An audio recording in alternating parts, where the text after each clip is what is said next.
Welcome to Block and Build, a podcast from Convergence Magazine. I'm your host and the publisher of Convergence, Caden Mock. On this show, we're building a roadmap for the movement that's working to block the ascent of authoritarianism while building the influence of a genuinely progressive trend in the broad front that we need to win. Before we get started, I want to invite you to join our subscriber program. Convergence Magazine is an independent publication that relies on the generosity of our readers and listeners to create the rigorous, thoughtful takes you've come to expect from us week in and week out. You can become a subscriber at convergencemag.com's Power Plants by 2040 and codified the right to abortion in the state of Minnesota. He signed legislation expanding free governor. While Waltz tacked to the right in his debate with J.D. Vance earlier this week, there's no denying his progressive record as governor of Minnesota. He signed legislation expanding free school meals, requiring a transition to clean energy for all Minnesota power plants by 2040, and codified the right to abortion in the state. These wins came from decades of relentless progressive organizing in Minnesota through coalitions of faith, labor, and community organizing groups willing to engage with the messy work of shared governance. Joining me in a moment to discuss that model's strengths and complexities is Minnesota organizer and former executive director of organizing groups Faith in Minnesota and Isaiah, Doran Schrantz. But first, these headlines. As the clouds clear after Hurricane Helene, images, videos, and first-hand reports of its impacts across the Southeast, and in particular Appalachian mountain towns like Asheville, have started hitting the news and social media feeds. And I gotta say, it's horrific.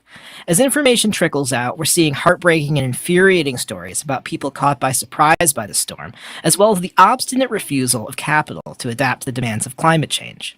I'm particularly outraged by stories like the workers who were forced to stay on the job at Impact Plastics in Irwin, Tennessee, the same community where people had to be rescued by helicopter from the roof of a regional hospital. 11 workers were swept away by the floodwaters, 2 are confirmed dead, and 4 are still missing. It's an unthinkable demand that unfortunately we've seen before, workers having to choose between losing a job and losing their lives by bosses who just don't care. As usual after a natural disaster, it's folks on the ground with local knowledge who are best equipped to respond. Mutual aid efforts have used hikers, ATVs, and even mule teams to get help into isolated communities. Our friends at Down Home, North Carolina have a great resource for mutual aid if you're looking to contribute, because Western North Carolina and Eastern Tennessee need our help, and will for years to come as people struggle with the grief and trauma and their communities work to recover. Helene is the second most deadly hurricane to make landfall in the continental U.S. after Hurricane Katrina in 2005. Undoubtedly, the death toll of over 180 people will continue to rise in the coming weeks as rescuers are able to reach communities cut off by the storm. Also, in its wake, Homeland Security Secretary Alejandro Mayorkas announced that FEMA may not have enough money for another major storm this hurricane season, which is likely to occur given that hurricane season lasts through the end of November and climate change is fueling more megastorms like Helene. 45,000 members of the International Longshoremen's Association have shut down a number of East Coast ports from Massachusetts to Texas in their first strike since 1977. The hurricane, the election, and the holiday gift import season all strengthen the union's position to bargain with their bosses. Union members are demanding job protections from job loss due to automation and a significant wage increase. Shipping companies have made record profits since the start of the pandemic, but have not passed those earnings on to workers. I also think it's important to note that ILA members have said that they aren't against using machinery to make their jobs less brutal on their bodies. They just want to make sure that they still have those jobs.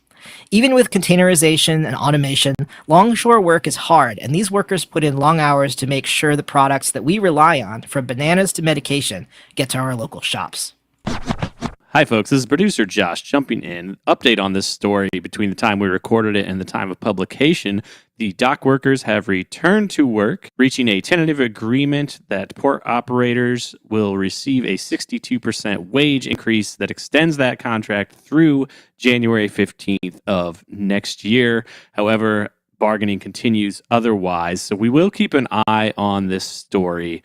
And just a reminder, collective bargaining indeed gets the goods. Back to Caden.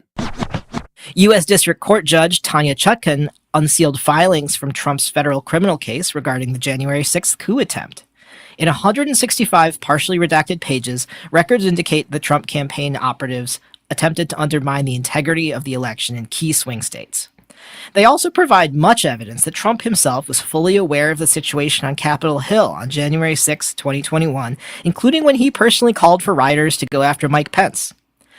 It shows that he was advised by other leaders in the GOP that his claims about fraud in Michigan were not just unfounded, but clearly lies, and that when he himself said that, quote, the details don't matter when discussing all of this evidence with his attorneys. I don't know what else to say, but that none of this is surprising to anybody who's been paying attention. Trump himself, of course, has attempted to politicize this document drop, and I have no doubt that deep Trump loyalists will eat up that line of reasoning. But for the rest of us, there's about 4 weeks to go before Election Day, and there is plenty of work to do. In the meantime, Benjamin Netanyahu's regional war continues to escalate with a ground invasion of Lebanon. Israel, as usual, doubled down after a missile strike from Iran. If, like me, you're also incredibly angry about the fact that Biden and the U.S. State Department appears to be twiddling their thumbs instead of de-escalating this situation, you are not alone. As we close in on the 1-year anniversary of October 7th and 365 days of Israel's genocide in Gaza, I struggle to make sense of any of this. This conflict is not good for anyone, except perhaps Benjamin Netanyahu. It feels like we're living in an alternate reality designed by an authoritarian warmonger, and the people who have the power and influence to reel it all in are fully bought in to the bullshit. One thing that occurred to me after Tim Walz got tapped to be Kamala Harris's running mate is that his progressive track record can't have come from nowhere. Any politician's track record is a reflection of who they see themselves as accountable to, and there are plenty of data points that indicate something about the communities that they represent. So what do we know about Minnesota's organizing infrastructure? Some things we've already covered on this show and that we've published about recently in Convergence magazine include Representative Ilhan Omar, whose strong base of support dissuaded AIPAC from investing in her primary opponent.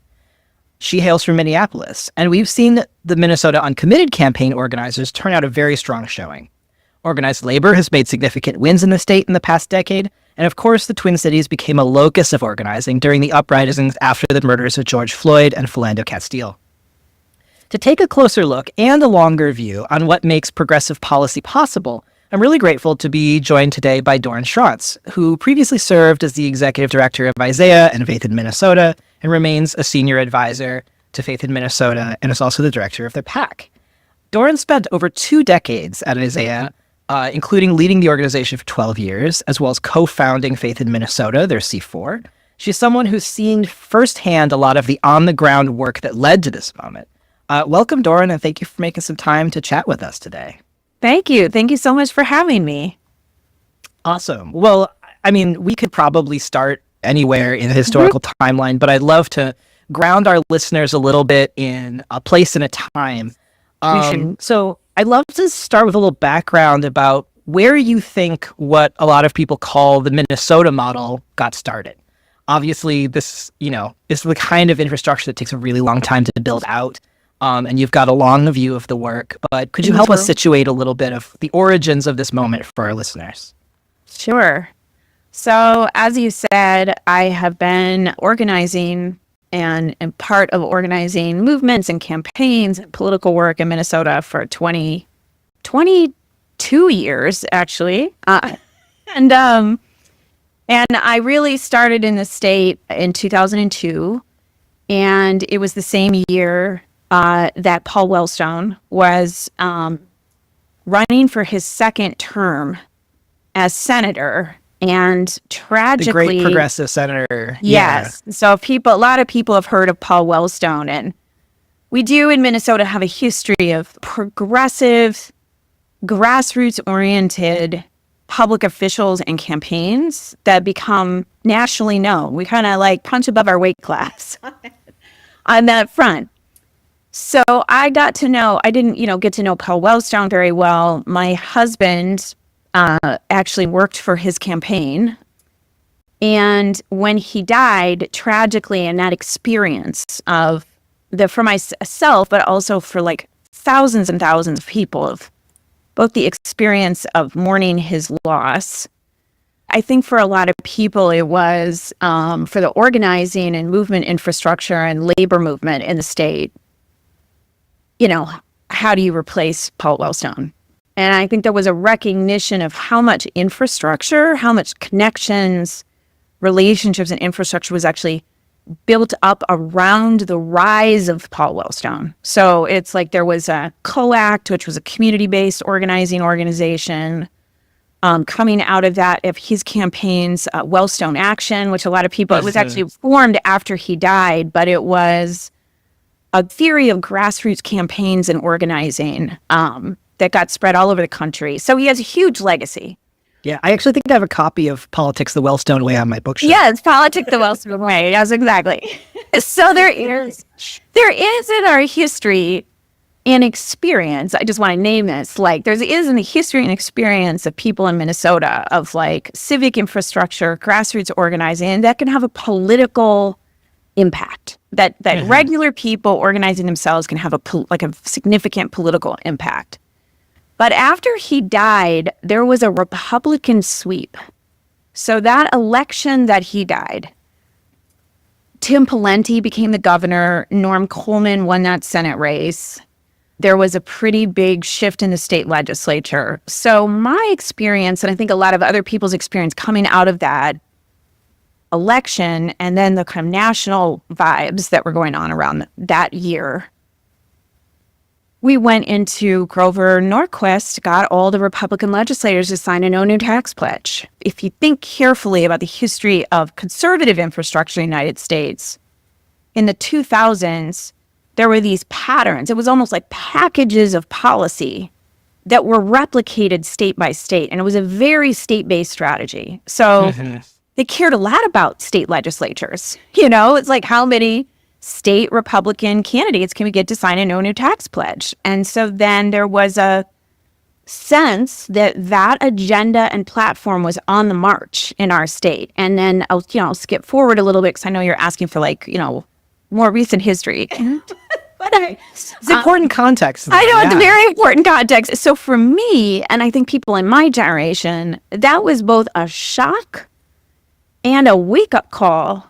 And why don't we have infrastructure like that? Yeah, sure. So here I am. I was organizing. Isaiah at that time was it was much smaller, didn't do any political work. For people who are kind of more interested in the nerdy organizing history, its genealogy is faith-based community organizing. So that is, kind of attached to sort of the Alinsky model. It's like the advantages of it is it's very skilled, high craft organizing around base building, deep relational networks, like all that kind of stuff, but didn't have a coherent sense of strategic politics in the larger scope of things, and not a practice around that. And so in these kinds of moments, if you're a strategy person, you look at it and go what infrastructure do we need that could actually put at the center of the political agenda in our state?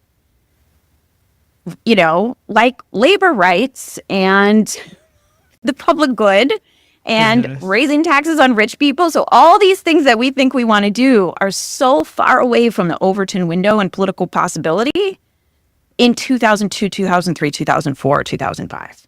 Yeah. Not on the table. And in fact, we're on defense. So a victory at the state capitol in 2005 was we protected, these are the kinds of things, right? So we protected the healthcare program for the most vulnerable Minnesotans. And that was a dogfight just to protect it. Now, that being said, as we move forward, I would say in a good way, sort of obsession on the part of a lot of organizers and labor leaders in Minnesota was, what is the path to building the kind of infrastructure? So that means constituency, electoral coalitions, governing coalitions, communications capacity, lobbying capacity, agenda capacity, all those things. We need all those things to even be able to imagine the political possibility that a lot of people know about now, where it's Tim Walz did all this insane, if people, just to give people some sense, if we go back to I'm giving you one bookend, here's the opposite bookend, in the 2023 legislative session with a 1-vote Senate majority. So think about it for a sec. 1 vote Senate majority. Slim margins. That anyone can be Joe Manchin. Yeah. Anyone can obstruct anything. So for any particular interest, and all of us know who do politics that it's easier to stop things than make things go. Absolutely. 100%. So stop the ability of various stakeholders or interest groups to even just scare one senator to stop something could have happened at any moment.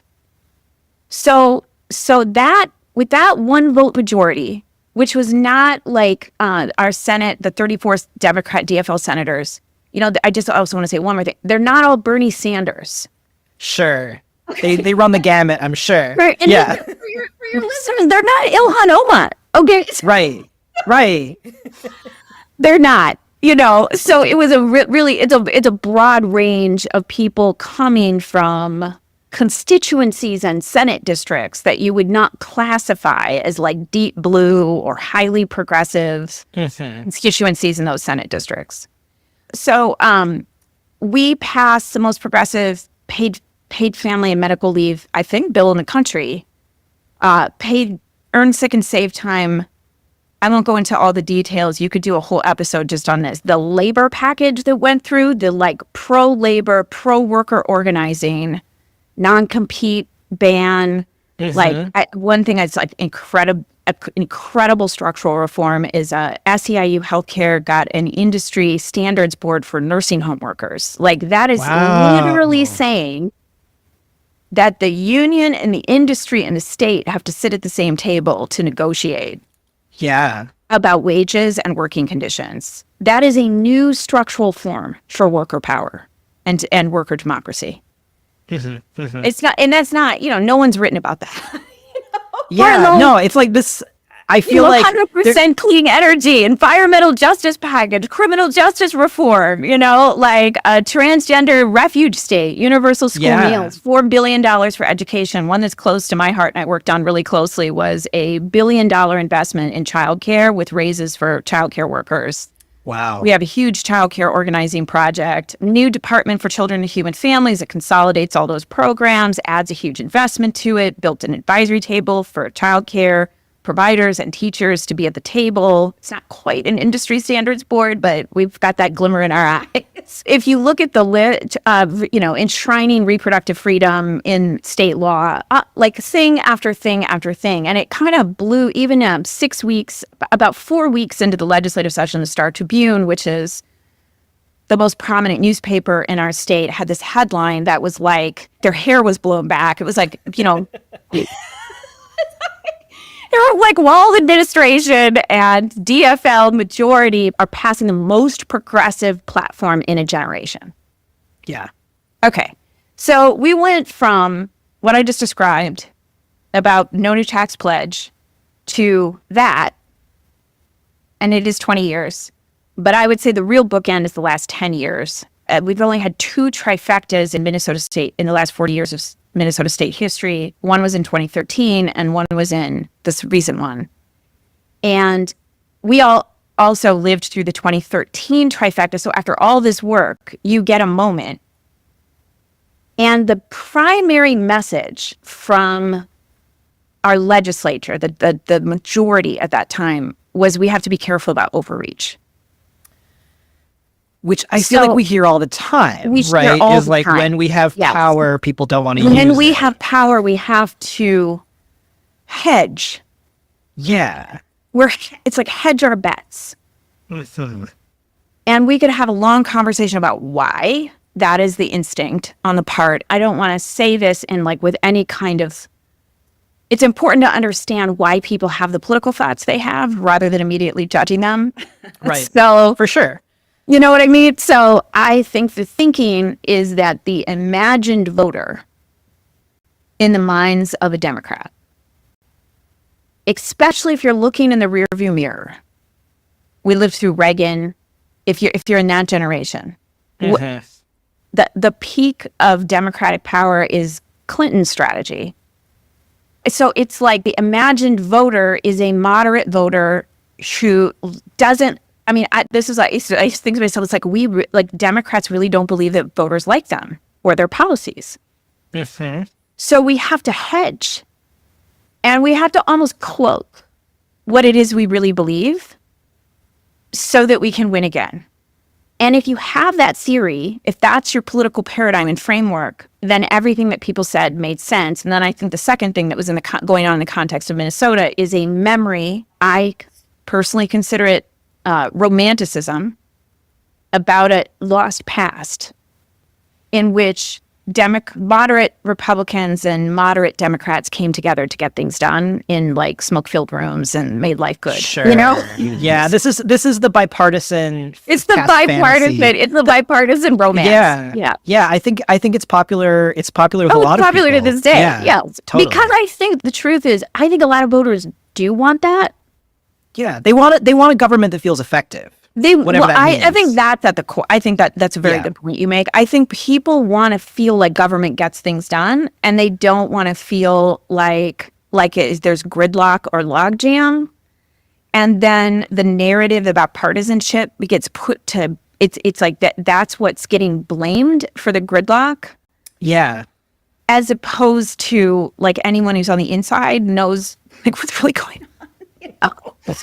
So like I don't mean this in a way to denigrate the desire on the part of a lot of people to have a government that works for them. In fact, we have to celebrate that desire on the part of people. Like we all want a government that works for people. In fact, we deserve a government. We deserve a government that works for everybody. Yeah. Exactly. So, but that's not the same thing as saying we're going to hold back on delivering things for people. That's right.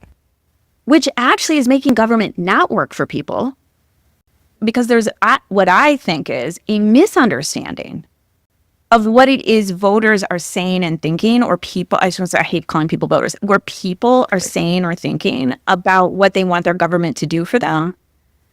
And it's like, well, if we hedge, we'll look reasonable. And if we look reasonable, that they'll know that we're not extreme. And if they know that we're not extreme, they'll think that we could do bipartisanship.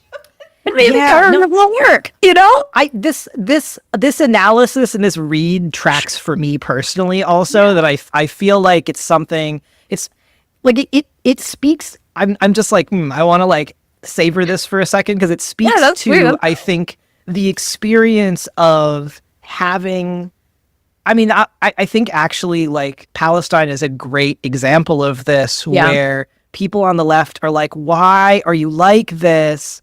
And I do think a lot of this hedging logic that like, we're the adults, we're reasonable, we're acting like the adults, we're the reasonable people. Yeah, is like, one, it's incredibly condescending to advocates who are further to the left, who have something very clear and principled to say, but it also is like it's like misconstruing a certain kind of political orientation for like a work ethic. Yeah, that's really interesting. Yeah, it just feels very familiar to me as somebody who, like, I was a young person in the Midwest in the 2000s, early 2000s, and like watching these things happen at the state level in Michigan, where I grew up. I feel like there's probably a story there that's not dissimilar, frankly. Oh, I don't think it's dissimilar. I also think we keep, if we're going back to state politics, the 2010 sweep, which I think people don't talk about enough. I'm talking about is the 2010 Tea Party sweep of state legislatures. So it's in the wake of Obama, in which now in retrospect, I look back on and think we were not, and this is like something that I think is very relevant for today and Block and Build. We're not prepared for reactionary politics. Surprised and unprepared. Mm-hmm. So reactionary politics, meaning we just elected a black man to be president of the United States. And then we tried to pass healthcare reform, which is a major change. Right. That is a big change. And something progressives have to wrestle with. is that humans have a hard time with change. You're asking people to take an enormous leap of belief in a government and a system that they don't necessarily believe it. Hasn't served them. So when we ask people to make major change, and I think if we're looking forward, we got to think about this, because the amount of change that we know we are in for, whether we want it or not. We're talking about climate change. We're talking about global instability. We're talking about even this thing that you're just bringing about Palestine and Israel. It's like, are we operating under a world order from the 1950s and 1960s? Where America has a particular position in the world versus it is in a shifting transitional position in the world, and our role in the world is changing, and it is insecure. So then previously that you have now, I grew up in Iowa during the 1980s. So the role of like the consolidation of corporate agriculture, like Monsanto, everybody, if you had land, you lost it. And if you had a union, they broke it. So I'm not excusing people's embrace of Trump in 2016. But if you grew up in Michigan or Ohio or Iowa, you can understand that that didn't come from nowhere. So now we're in a position of people who believe that we need to build a multiracial democracy. We have to address climate change. We need to change the entire economy. Including Black and brown people, including immigrants, including women, we're talking about changing the nature of how people see themselves, their gender identity. Yeah. It is a lot of change. So how we build the kind of not only electoral coalition that can win a state legislature or a governorship or a presidency, but what is the governing coalition and infrastructure and strategic center of gravity that can hold, like anchor and hold that amount of change? And I mean, take complete responsibility for the political conditions, not only while you're trying to make the change or to demand the change, but to manage the change process and then manage the politics afterwards. Without all of that, we miss the mark. And in fact, this is my somewhat controversial statement, we are complicit in engendering backlash politics. So I like this. Say more about this. Okay.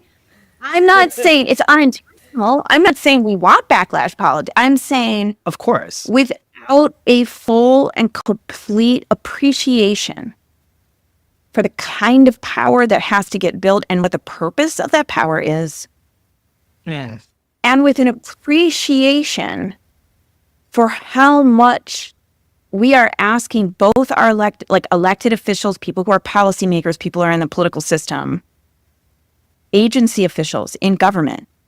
I mean, this sounds so mundane, but I think it highlights the point. In Minneapolis, there is a war about parking. We are in a war about parking because we passed 2040, which was sort of ending single family zoning, built a shit ton of bike lanes, but we're mid-transition. We're in the interregnum between the thing as it was before and the thing we're becoming. And in the middle of that, someone who used to be able to go to the drugstore, who's 75, who needs to park their car right in front of it so they can get into the drugstore to pick up their prescriptions, can't park there anymore. And they're really mad. Yeah, and understandably mad. There is a caucus in the Minneapolis party that wants very conservative leadership in our city. And rage over parking is a political resource that I don't even know, we're not even talking about Republicans right now, a conservative status quo power network can draw on for their political power. And our side sometimes just gets mad about that. Why won't people do what we want them to do?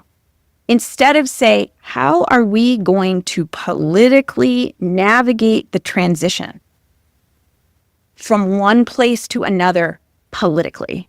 Are we taking seriously what a regular person is experiencing, because I'm me, Doran, am in an ideological place, but most people aren't there. People like me and you, sometimes when they do those values clusters things, we're 12% of the Democratic coalition.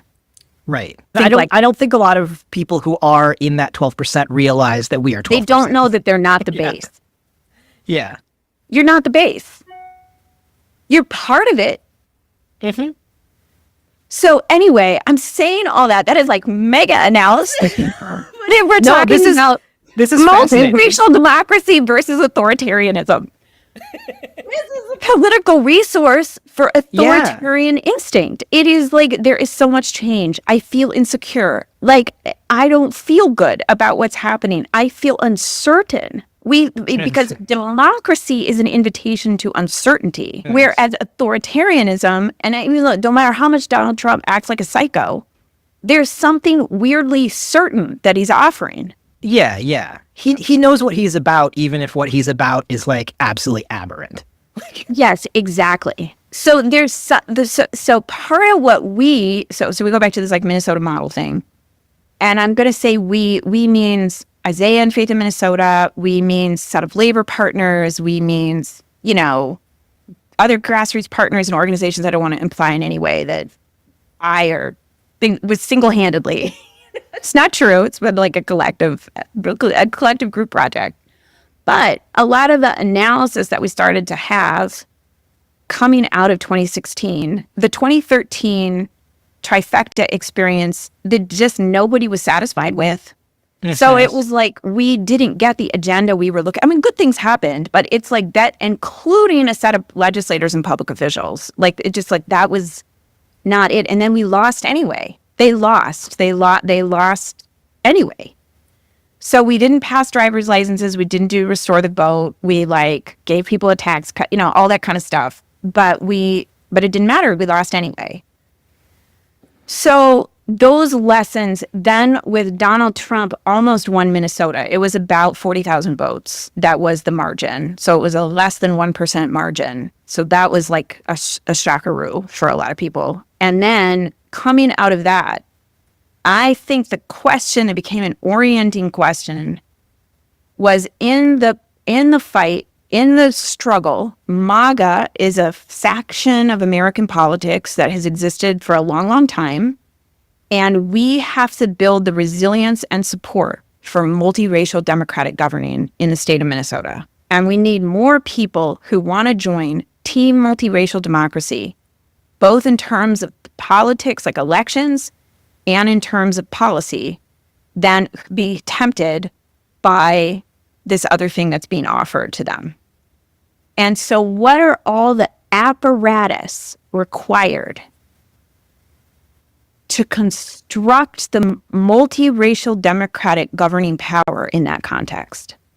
So I sometimes say things like, well, you need the infrastructure, you need the architecture. Another word is apparatus. So I'm saying that word because sometimes in the kind of like progressive world or like our bubble that we hang out in, people talk about the Minnesota model. Yeah. And I've had people ask me about it, and I'm like, well, model sounds like a recipe or like a blueprint for a house, so that if you take that blueprint, you could replicate it. Or every time you add ingredient A, B, and C, you get an orange cake. Yeah.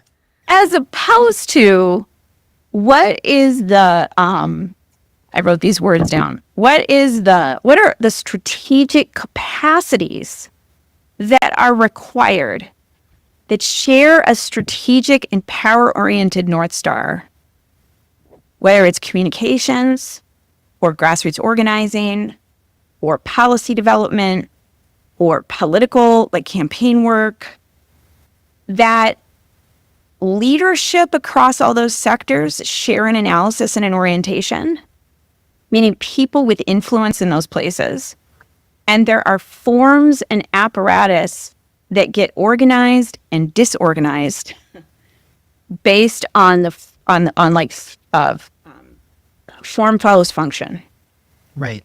So what we might need in 2016 or back in 2010 or 2012 in terms of formations, like what I mean by formations is like, is it a coalition with a public brand, or is it an institution, or is it a think tank, or what is the form we need to execute our strategy?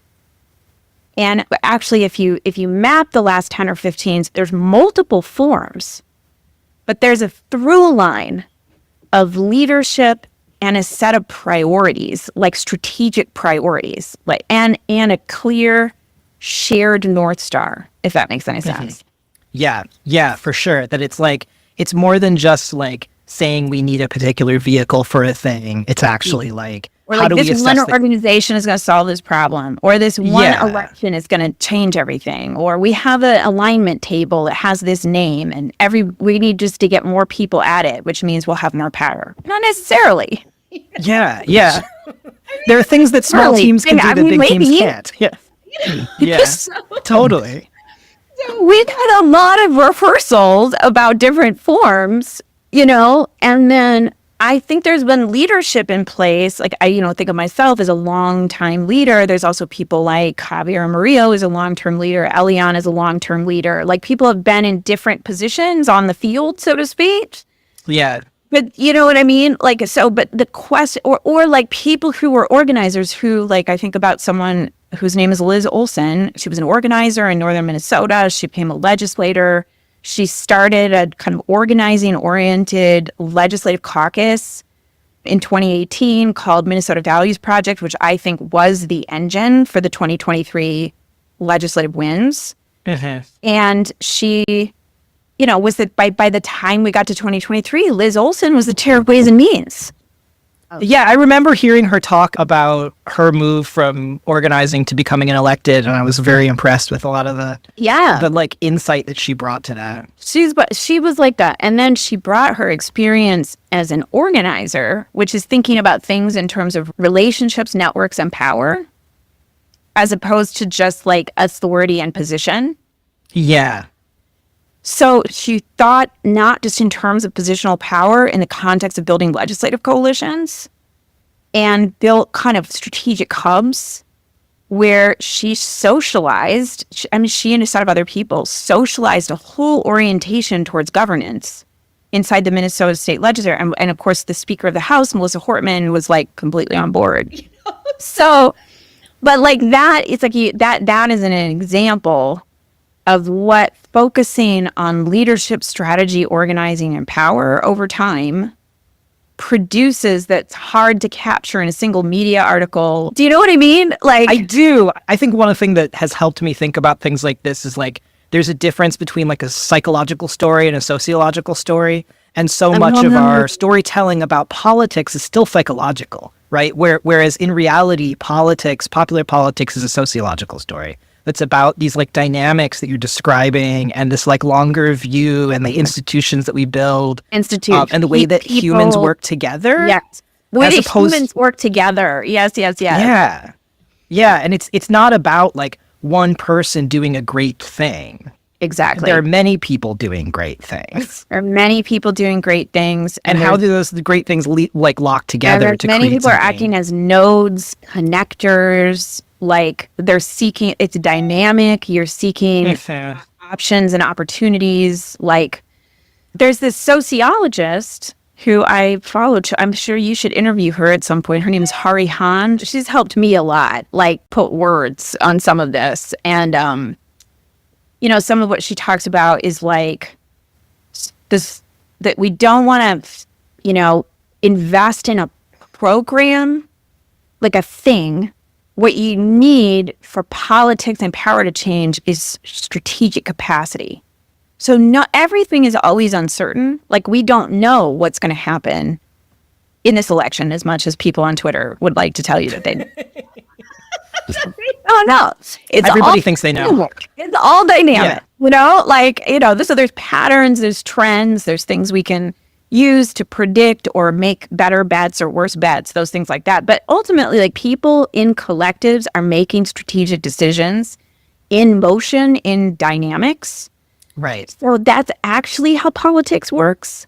So so strategic capacity becomes, regardless of the political conditions, do we have the capacities that we need to operate in those political conditions? Do we have a theory of communications and strategic narrative? Do we have organs to actually get that out? Do we have pipelines of candidates? They may win, they may lose, but do we have a baseline of we're building that resource of people who want to become political leaders? Do we have organizing, which is, of course, my meaning, do you actually have organized, muscular, politicized bases of people who can be in motion, whether it's in an electoral campaign, but then flip on a dime and be the constituency in District 3A, moving a child care agenda hand in hand with their senator. So without those capacities, it doesn't matter how much you might want something, you won't be able to implement it. So I think one of the things that we perhaps inadvertently, a whole set of us landed on, was that notion of strategic capacity. So that we have to have these capacities and then we have enough leadership in place that can nimbly strategically operate when moments or opportunities arise, like the 2023 legislative session. Yeah. All of that groundwork had been laid for many, many, many years to get from the 2013 session that I'm describing to a completely alternate governing orientation on the part of those two caucuses in the state house and the state senate, and a movement infrastructure that could back it every step of the way and take shared responsibility for managing the political conditions of that much change. So the amount that I was on the phone, or sets of us were on the phone, or in literally co-strategizing on political problems. I mean, think about Governor Walz. He, to his great credit, when he saw the moment, we can do this, he immediately set the tone. Election night, next day press conference, he immediately set the tone, which is what the governor needs to do. Set the tone to say, we're going full steam ahead. We've had an agenda. I ran on it in 2018. I ran on it again. All of these legislators ran on it. We're getting it done. And then, of course, the reporters, political reporting, asked all kinds of questions about bipartisanship. And he was like, you know what? They didn't put any money into our campaigns. He was literally talking about the business, the Chamber of Commerce. He's like, they went all in on the other side. We tried. So this is what you get. And that was for someone like me who'd been here all the way from 2002, I was slain in the spirit.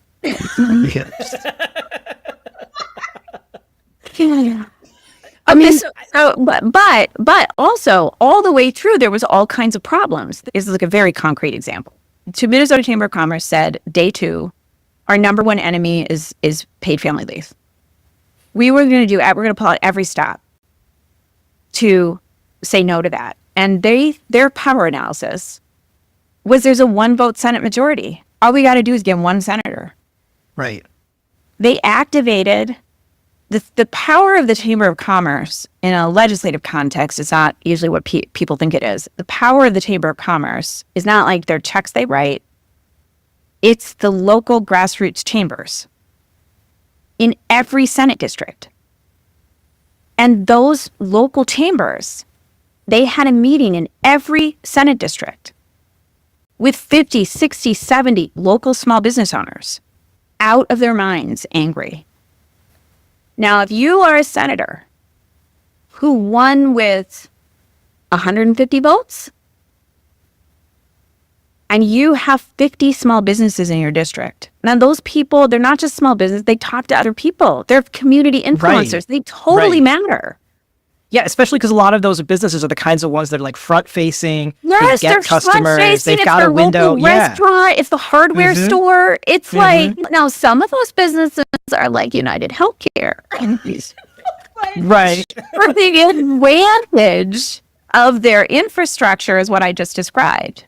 So now, let's say we had no counter infrastructure in those Senate districts. Yeah, What if suddenly we you have some senators quaking in their And not boots. like 5 of our activist friends. I'm talking about counter infrastructure that is respected community leadership who is aligned, who can go and influence, like, because they know the guy who runs the hardware store, Yep. who can go talk to the guy who runs the hardware store. Perhaps in a couple of districts, split those chambers in half over the question of paid family leave. Because you have that much, and I'm using this word indigenous, not in terms of native, but that much authentic on the ground community leadership in those places that's organized into a formation Yeah. and was like knocking doors for that senator, like hand in hand. And then those people can go talk to all the other most important community leaders in that local Senate district. That's what I mean by strategic capacity. Without that, and the ability to say to that senator, we are going to share responsibility with you for the political conditions in your Senate district. We're not only going to hold you accountable. We are going to make the political conditions in your Senate district thus that you will have no choice but to vote yes.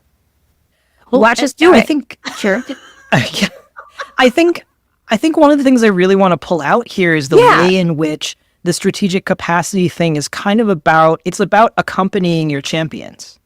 Not Okay. assuming that the champion is going to be the only sort of like standard bearer for the thing, but to actually like go with them at every step of the journey to like, getting the work done. Step of the way. So, like, my lesson about this was in some of our city politics over the last, 10 years, electing extremely progressive city council, and in one case, probably the first progressive mayor, progressive. And we had no agenda.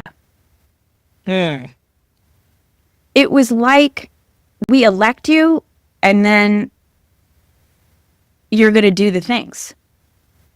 And in fact, sometimes in our movement, like our side of that's actually not our job. Our job is to be demanding that you raise $15 minimum wage. Now, the progressive is getting eaten by the left and the right. Right? Because there isn't the alignment around the There's governing no vision. alignment around governing. Mm-hmm. So now the dynamic that's going on for that progressive mayor is that what the newspaper, who oftentimes is aligned with the status quo that they beat, Sure. is communicating the chaos of nobody likes them. Mm-hmm. And the persuadable person, like the regular person, regular voter, turns on them. And oftentimes blames them. This is like Eric, it's like there's been people who, like, student of sociology, will blame, basically progressives pay more of a price for chaos than conservatives, status quo people. Yeah. So from those experiences, imagine if we had elected this like authentically progressive House caucus at the state legislature. And all that's happening from the movement infrastructures, we're running actions on you, or there's protests, or we're not in the game at all. Would they pass paid family leave? It just seems impossible. It would be impossible for them to do it. And what I'm hearing, to call back to the thing that you were saying earlier, is that it's not like we want backlash, but in that situation, you set yourself up. You set for yourself up. a nasty backlash. You set yourself for a very nasty. We'll lose their elections the next time around. Yeah. They'll lose. I come out of like accountability organizing, you know? I mean, it's been a journey for myself about what does it mean, especially in the context of this threat that we have about the fight for, your block and build, fighting authoritarianism, all this stuff. What does it mean to take no responsibility for governance, especially as progressives? Because we're saying the government has to work. In fact, the existential imperative when we build a political promise that you're going to get paid family leave, you're going to get paid sick days, we're going to address climate change, wages are going to rise, we're going to like take on the corporate overlords, we're going to make your rent better. But then none of those things get delivered. All the conservative has to say is no. We have to get people to yes. So for the last 10 years, I've been like, it's actually like existential imperative in this context that we figure out what it means to build the governing infrastructure that would show effective, like yes, bold change, effective policymaking in the context of that change so that you can actually politically get it done, ensure that there's a political will to get it done. And then secondly, walk hand in hand with our partners on the inside, outside, whatever, to say we are actually going to manage the politics of this with you. Yeah. We are both responsible for the political conditions that make it possible for you to vote yes. And now that's not to say that we never create tension or there's no room for disruptive politics or there's no room for protest. I'm not saying that at all. Those are tactics that are important in all kinds of moments. I think the uncommitted movement is a brilliant example of that. And we have power right now, meaning Faith in Minnesota has power because we led an incredibly disruptive process in 2018 around the governor's race. We ran an uncommitted strategy, ended up with 12% of this DFL state endorsing convention uncommitted. So we were going to swing the endorsement. Our people who organized 5,000 people to go into precinct caucuses with the platform, all of which passed in 2023, was very disruptive. But at the same time, we managed it. Like, how do all of our allies know about it? Like, are we actually enrolling every governor's candidate, even the ones we don't endorse, in like what kind of partnership we want to have with them? We are actually trying to model a form of politics of how the party should operate, how people should get to be a part of it, and what responsible progressive leadership looks like in the context of a party. Yeah, this is the other thing that I've been thinking as you're talking is like it also is a different model, or like it a lot of this is predicated on also having a clear understanding of what a political party even is, right? I think it is predicated on that. And that I think that especially in the national context, I think there's a lot of political education we have yet to do to help people understand both like legally, right? Like what is a political party, but also like what a political party could be. Jennifer Knox from Working Families Party National is somebody who has like given me this framework that I find to be just like when she said this to me, I was like, my brain was completely blown, which is that a political party is its elected officials, but it's also its like communications infrastructure. It's also its voters, and like those things kind of touch each other, but they're not co-constitutive. And that when we talk about political parties, we often are actually only talking about like one vertical, basically, in that. Yes. And that I think that what I hear you talking about is bringing those verticals closer together so that the party is actually an expression of what people want, which is like huge. And also forming even our own people to operate inside. It's bringing those constituents closer together. People start from such a position, for good reason, of alienation.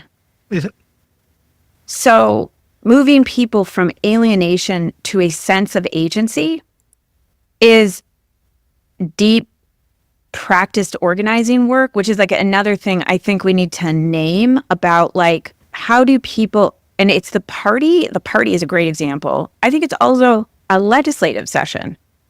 Right. It's an agenda. It's a lot of different things. It's donors also. Our reason we bring is we're contesting over an agenda, right? So we're like, it is a contest. Like, and you should expect that it's going to be a contest. It's a contest for a governing agenda. Right. So part of what's going on, I think, if you think about the Bernie Sanders campaign and a set of these other things, is we're in the midst of a contest in the Democratic Party over not only it's what is the governing agenda and what is the electoral theory like what moves people, what's going to make people excited, what's going to, whatever. And it's also a theory of like, how do we govern if we have power? And we're in the midst of and I don't mean this in a bad way, factionalized contest about that. Yeah. But what's happening is a lot of people, I think, it's like you brush up against that thing, but don't have a clear-eyed analysis or even a conceptual category in your mind about what this thing is and what your agency and leverage is inside of it. It's not how it's screwing you over. I'm not saying it does it. It does it plenty. Yes. There's ways to operate. There's ways to have power inside this thing.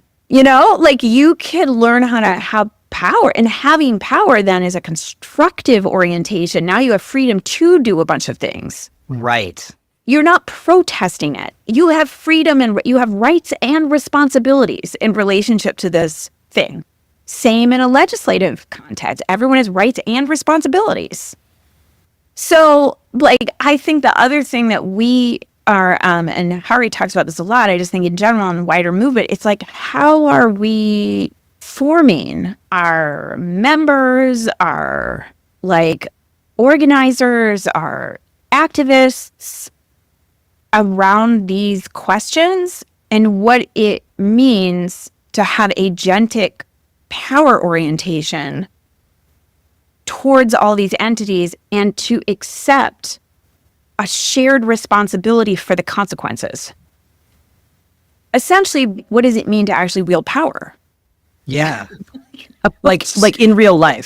Do we want it? Yeah. Well, I do think that's an important question to ask. Yeah. Like, are we mature enough to accept it? Like, yeah, because it's and not mature simple. enough to accept it. Because it's not, once you get in there in any way, it's not simple at all. And I think that, like, one of the things that I was very excited about talking to you about was exactly this process of maturation, right? That, like, that's not something that I'm hearing from what you're talking about happened by accident. Like, it's a very intentional process by which community organizations, faith organizations, labor came together to be like, we need to be ready. Because we're not playing to lose. Yes. And that's huge. We're not playing to lose. I remember it was post-Trump and then kind of going into the 2018 governor's race. We had a whole collective process. I want to give like hat tip to there's an amazing workers center here in the Twin Cities called Satul. And the woman who, she's not currently the co-director, but was at the time, is Veronica Mendez. And she led a process with a whole lot of organizers and organizations about what do we mean by governing? What is governing power? What does it mean to have it? Do we want it? What would it look like? How do we have to prepare ourselves? And that was I think it was a very important inflection point in a lot of people's like thought process and conversations. It's hard because sometimes you have this it's really easy to blame shift. It's really easy to blame shift when things don't go the way you want them to go. But when they don't go the way you want them to go and you have that like sick feeling in your stomach, asking, like deciding to lean into the hard questions in those moments of like, what was my responsibility for that outcome? What responsibility do I bear as a political architect, as a strategist, as an organizer for that outcome? What were my blind spots? What didn't I see? What didn't we see? And so I think that's another thing that I mean about strategic capacity and leadership. It's like, can we learn?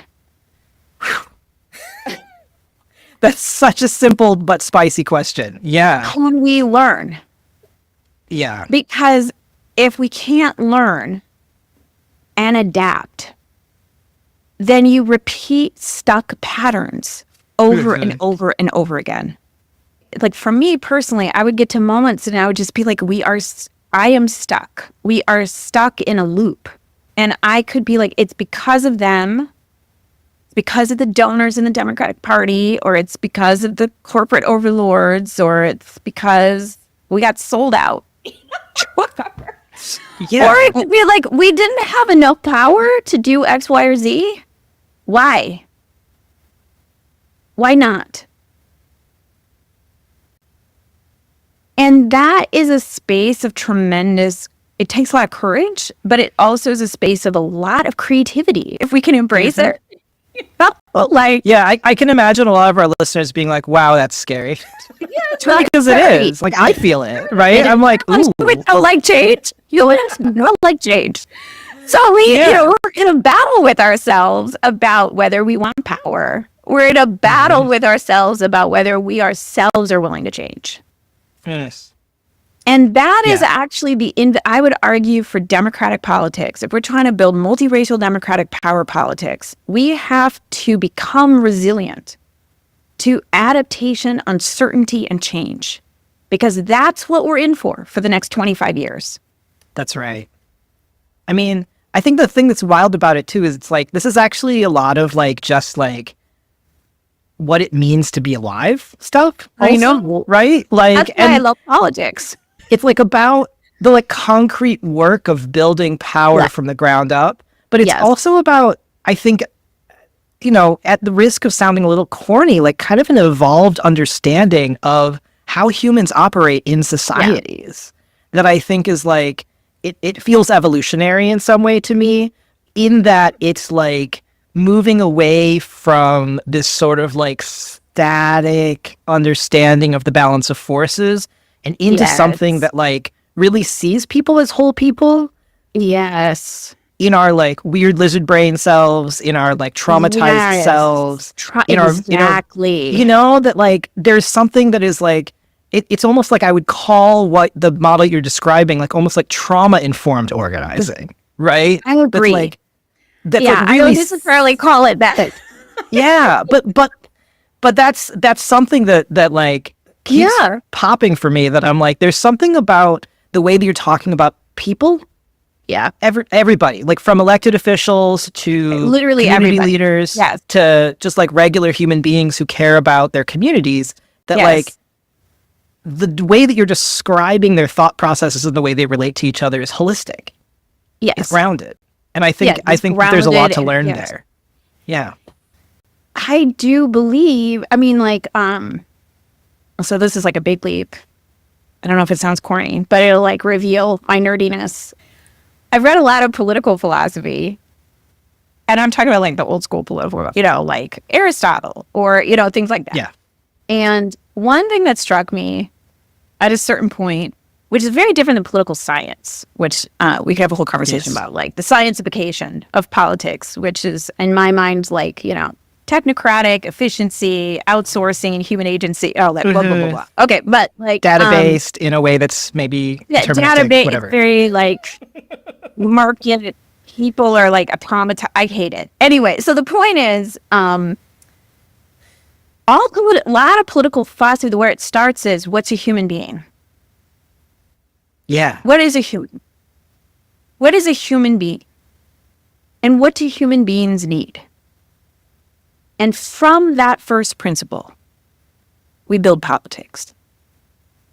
So putting humans, like this sort of question for us in this moment is like, what do we think is a human being? And what makes them work? And what do they need? Mm-hmm. And what is, so when we use these kind of phrases all the time about like liberation or freedom, I've thought a lot about, like, I really believe that the path to the political is part of the right and responsibility and fullness of human dignity and being a human being. That you get to make and create in the world around you, you get to learn. Yeah. You get to grow. You get to change. And so being then with other people, like, because I don't think human beings live in some kind of vacuum. I'm not a Hobbesian, you know?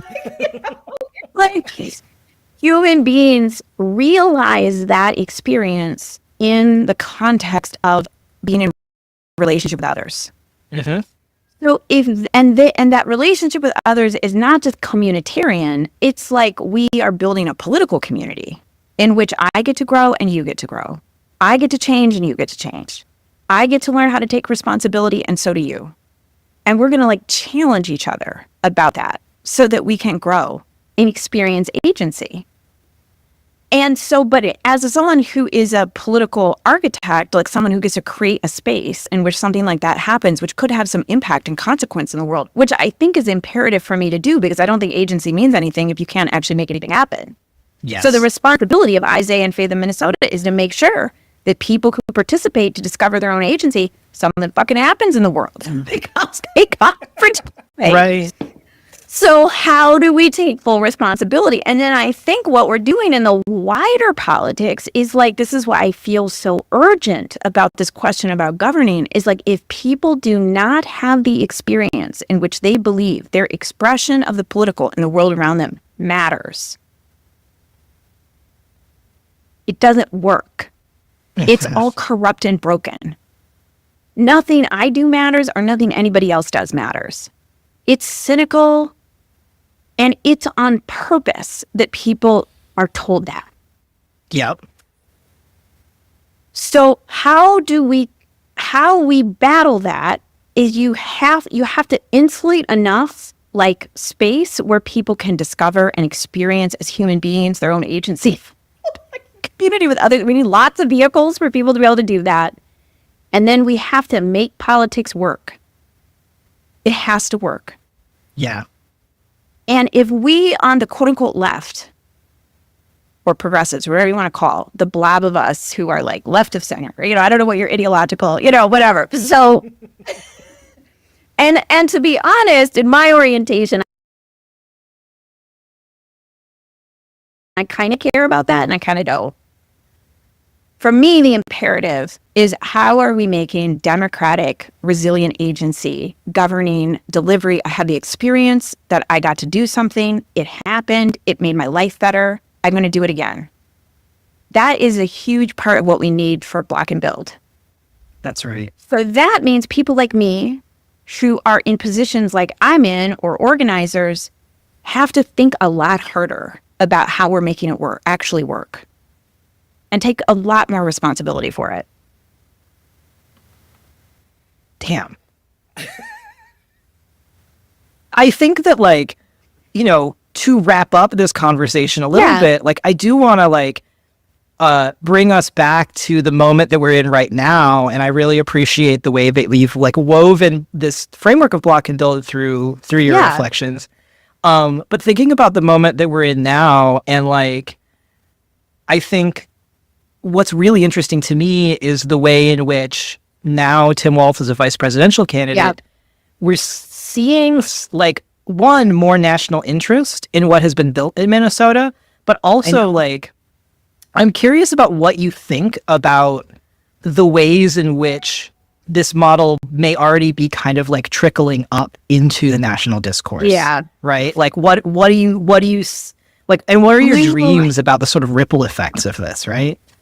So I would say that one of my reflections about this is watching the national media discourse about Tim Walz. And I've had lots of conversations with colleagues on the ground here in Minnesota. I kind of feel like one aspect of it is you feel a little bit like you were doing like a group project in a basement someplace, and then all of a sudden it's on CNN. Amazing. Like, Incredible. Hey, it wasn't like that at all. But you're also watching kind of a manufactured version of what the real experience was, which is disorienting. Sure. Secondly, there's very little. I've actually had my share of conversations with reporters kind of in this whole process. I mean, not as much as some people, but I've done some of that. And it's like they do not have any conceptual categories for how change or politics or power happens outside of tactical, efficient electoral apparatus equals. Yeah. It is all an individualized, great individual like Tim Walz. And this is taking nothing away from Tim Walz. Like, Tim Walz is a great leader and he's done a great job as a governor. I'm a huge fan. But he did not single-handedly create the conditions in which the 2023 legislative was possible. That is actually a very interesting question that people should be asking themselves. Like, how did that happen? And some people you're asking that question. but like I'm a New York Times reporter, and he was like, well, how do I talk about you? And I'm like, organizer. And he's like, I showed up in his story as a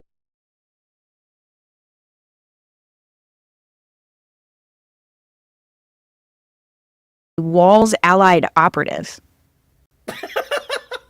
So I was like, I mean, that is like your literal only conceptual category. Yeah. For who I am on the board in Minnesota and in relationship to Governor Walz. It's like, I know Governor Walz would never describe me that way.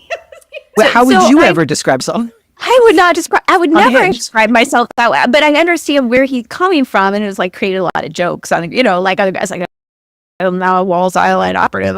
Like, but it's just made me think about like, how do people think the inputs equal outputs, and like, what are who is the protagonist in a story? Like, how do we build other forms of protagonism in our story about politics, the narrative we're telling ourselves about politics? I have no idea how to stage that intervention, but I do think that the opening of like curiosity about what's happened in Minnesota and where someone like Governor Walz came from is an opportunity for us to have more of this conversation. And I will say that what Governor Walz and his administration has had the experience of is that long-term partnership with movement partners like is essential to governing. I think he absolutely knows that. And we do not have that at that level, at the federal. We've never had that. It's just never had that. It's never happened. Because the progressive infrastructure or progressive or democratic infrastructure at the federal level it's super beltway. I'm constantly screaming. I'm just like, you do know that people live in places out here. Yeah. All across this country. People live in places. So the source of political power is actually happening out here. It's not happening, and it's not being produced. Like, if you think about like production, it's not being produced in DC. Political power is being produced out in places. But our scaffolding and architecture doesn't reflect that reality. So it's just, and I would argue that a lot of right-wing infrastructure does reflect that reality. Yes, I think that's very correct. Their architecture is much more focused on like pipelines of leadership and like state legislatures and structural power in cities and states. I mean, and like grassroots power in like, you know, we have to hit 175 school districts over the course of 6 months to make CRT an issue. Well, and also to talk to your point about like telling the more sociological stories, in a lot of ways they figured out how to do it with those school boards and stuff like that, right? That like the larger apparatus of the far right's media infrastructure and like think tank infrastructure knows how to tell that story. And I think Koch-funded grassroots organizing. Yeah, absolutely. Right? I mean, that, it's real. Totally. All the parents who are concerned about the Moms for like Liberty trans groups, people. and they put different titles on it. Like it's the Tea Party. Now it's Moms for Liberty. Now it's for Prosperity. It's all the same infrastructure. And I think we can beat them in a heartbeat on all that stuff. We have way more people. It's just that we don't have the apparatus. But the apparatus isn't designed around human power in places where power is produced. So it's like, anyway, that might be, I've been thinking lately about like, what do I want my last 15, 20 years of, life to be about? Maybe I'll think about this, like how do we make that more of that kind of apparatus that's like local and state and organizing. And I do think you asked me this question about Governor Walz. I do think it's possible that if he's VP, there is lines of influence into the Harris-Walz apparatus kind of campaign. And I don't mean just me. There's the Minnesota crew, but there's also I think there's more like lines of relationship and influence that maybe we could do some rehearsals about a very different way of making federal. I use this word rehearsal because I never think you do anything in one shot. So it's like, how do we exercise the muscle of some other forms and apparatus of how we do power together nationally? Yeah. And so I hope that is I do have hope that that's an opportunity in front of us if they win. Yeah. I'm with you there. I feel like we're entering the thing about always being in unprecedented times, but I feel like this is maybe a good way in which we're maybe going to learn something. Yeah, I think something's shifting. Yeah, fantastic. Well, Doran, it's been such a pleasure. Thank you so much for It's been spending such a pleasure to meet time. you. I didn't know what we were going to talk about. This was really fun. I'm glad you let me be a political philosopher type. Fantastic. Well, I also hope we get to talk again soon, because there's like so many other sort of branches and threads that I think are worth exploring with you. And I would love. This was really fun. I really did have a good time. Thank you so much, Caden. Yeah, thank you.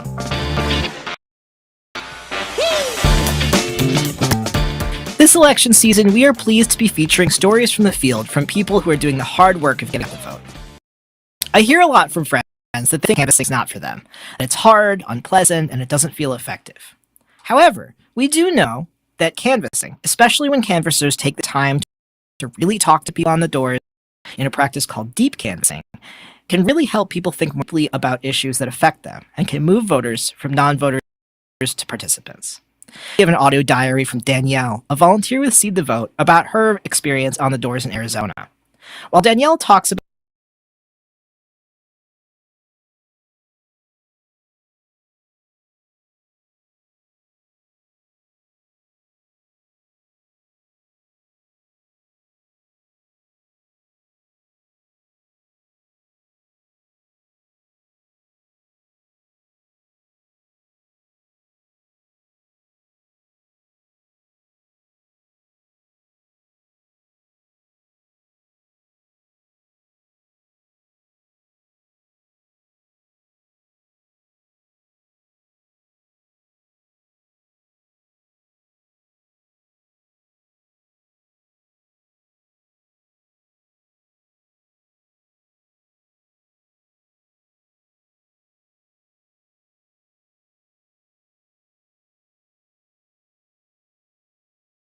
here.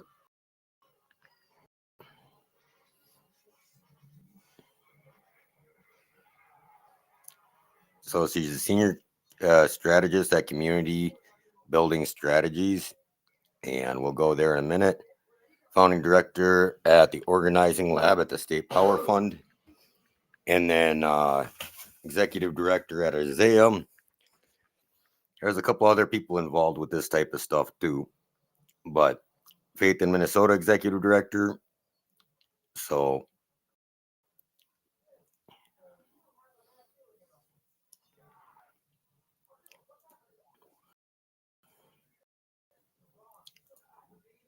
over here, tied into the Feller Brothers,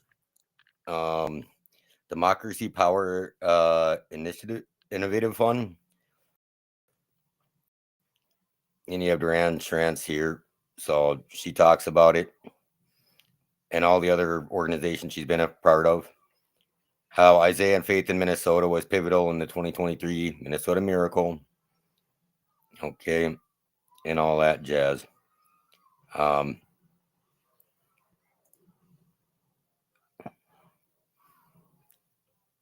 there we go. Organizing partners.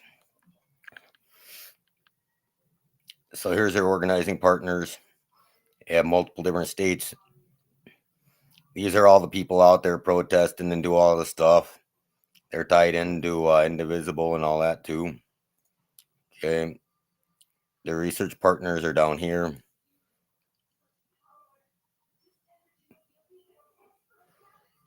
Okay. It's literally, you can go look at the list. The funding partners. Okay. Democracy Fund. That's the Rockefeller family. Rockefeller Foundation or Family Fund. Ford Foundation. These two are CIA fronts. Known CIA fronts. Okay. You have the RX Foundation. Merck family. So you have like big pharma behind the push for the healthcare stuff, right? It's just a little bit interesting. And here, this is put out by the Rockefeller Brothers Fund. And in here, it talks Boom there. Doran, Schrantz. Okay. Now I'm going to go to their community building strategies thing in just 1 second here.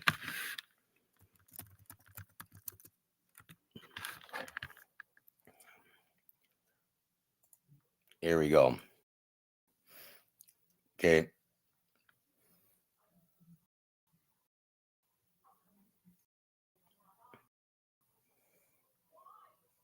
Here's their client. Okay. Ford Foundation. Soros' Open Society Foundations. Isaiah, Minnesota. The Lucha. The Faith in Minnesota.